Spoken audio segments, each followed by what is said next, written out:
Hello again, it's Jolene with Home Stitchery Decor. In today's tutorial, I am going to talk to you about removing the Printify branding from your Shopify website.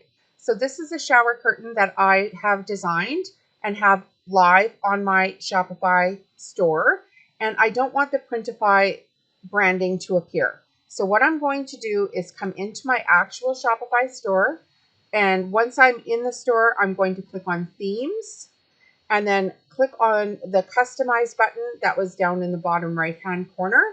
I'm going to come up to the middle of the page and I'm going to select Products. I'm going to select Default Product.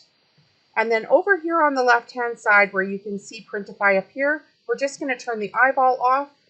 We're going to click Save. We're going to come back into our store on Shopify, and we are going to hit the refresh button, and now it disappears. Have a great day, everyone.